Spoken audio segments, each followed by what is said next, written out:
दोस्तों आईपीसी की धारा 498A इसे महिलाओं की सुरक्षा के लिए बनाया गया था, ससुराल वालों से और पति पक्ष से कि किसी भी तरीके से पीड़ित होने से महिलाओं को बचाया जा सके दोस्तों। लेकिन वर्तमान में इस कानून का दुरुपयोग किया जा रहा है दोस्तों। कानून में दहेज लेना या दहेज देना, किसी भी तरीके से दहेज का लेन देन करना, ये अपराध है दोस्तों। और आईपीसी की धारा 498A के तहत 3 साल की जेल या जुर्माना या दोनों का प्रावधान है दोस्तों। और जो भारतीय न्याय संहिता में सेक्शन 84 के तहत चलेगा दोस्तों। और दहेज निषेध अधिनियम के तहत 5 साल तक की जेल या 15,000 रुपए जुर्माना लगाया जा सकता है दोस्तों, अगर ऐसा अपराध किया जाता है दोस्तों। पहली बात तो दोस्तों इसको समझिएगा कि अगर किसी भी तरीके से झूठे आरोप पत्नी पक्ष द्वारा पति या ससुराल वालों पर लगाए गए हैं तो आपको किसी भी समझौते में प्रवेश नहीं करना है दोस्तों। और अगर आपको कोई समझौता करना भी है तो वो बिना पैसे चुकाए करना है दोस्तों। लेकिन अगर किसी व्यक्ति ने दहेज ना लिया हो और उसकी पत्नी द्वारा दहेज का झूठा आरोप लगाया गया दोस्तों, तो ऐसे में क्या करना चाहिए? क्या दहेज का झूठा आरोप लगाने के लिए पत्नी को सजा मिलेगी? दोस्तों मैं आज आप लोगों को वो 7 कानून बताने जा रहा हूं दोस्तों, जो 1 जुलाई 2024 से पूरे देश में नए कानून लागू हो रहे हैं दोस्तों। और ये 7 कानून होंगे जिससे आप पत्नी को जेल भेज सकते हैं, पत्नी और उसके घर वालों को सबक सिखा सकते हैं अगर आप पर झूठा मुकदमा दहेज का 498 का घरेलू हिंसा का पत्नी पक्ष द्वारा दर्ज कराया गया है दोस्तों। जय हिंद, नमस्कार, मैं एडवोकेट आशीष मिश्रा। दोस्तों बढ़ते हैं उन धाराओं को 1 to 1 समझते हैं, उसमें क्या सजा है, क्या प्रावधान है, सब मैं आपको बताने वाला हूं कि अगर आपके ऊपर होता है तो आप भी काउंटर केस जरूर फाइल करें दोस्तों। सबसे पहली धारा समझते हैं दोस्तों कि जो भारतीय न्याय संहिता में व्यवस्था की गई है, धारा 61, इसे बोलते हैं दोस्तों आपराधिक षड्यंत्र। दोस्तों भारतीय न्याय संहिता की जो धारा 61 है, इसके तहत आप बीवी के खिलाफ या पत्नी के खिलाफ काउंटर केस फाइल करें दोस्तों। और ये एक गैर संज्ञेय अपराध है दोस्तों, जिसमें आरोपी को जमानत तो मिल जाती है, मतलब पत्नी को जमानत मिल जाएगी, लेकिन इसमें 6 महीने की जेल या जुर्माना या दोनों का प्रावधान है। जो सबसे पहले एफआईआर आपको दर्ज करानी चाहिए वो कराएंगे दोस्तों फ्यूचर के लिए कानून है भारतीय न्याय संहिता धारा 61।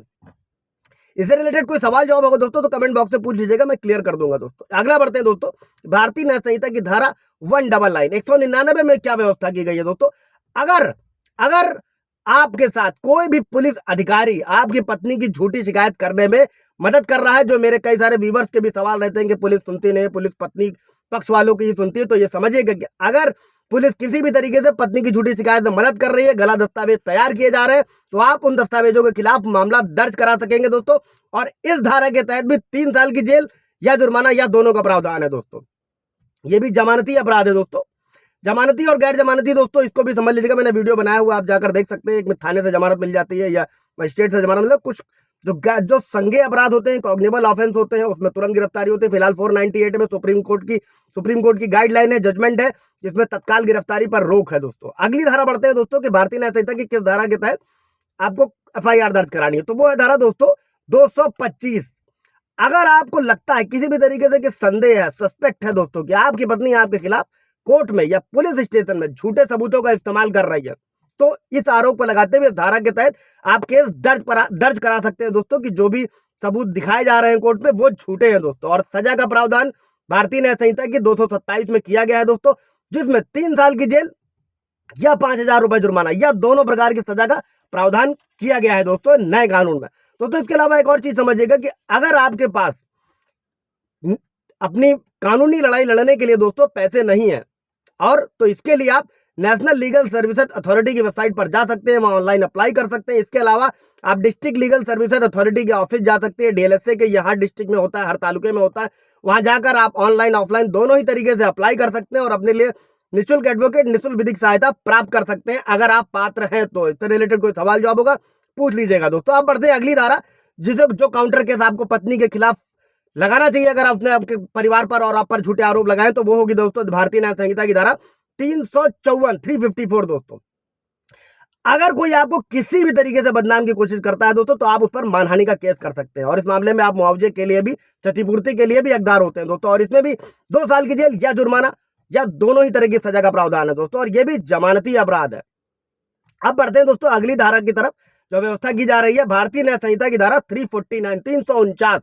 और दोस्तों इस धारा के तहत आपराधिक धमकी देना एक अपराध है, और आप अपनी पत्नी पर या उसके परिवार पर संपत्ति को नुकसान पहुंचाने की अगर किसी भी तरीके की कोई धमकी दी जा रही है, जो अधिकतर सुनने में मिलता है, कई सारे व्यूवर्स के भी सवाल रहते हैं कि पत्नी और उसके घर वाले धमका रहे हैं, ऐसे में आप भारतीय न्याय संहिता की धारा 349 के तहत मुकदमा दर्ज करा सकेंगे दोस्तों। बस इसमें जरूरी क्या है सबूत आपको देना होगा दोस्तों। अगर सबूत आपके आरोपों का समर्थन करते हैं तो इसमें भी 2 साल की जेल या जुर्माना या दोनों का प्रावधान है दोस्तों।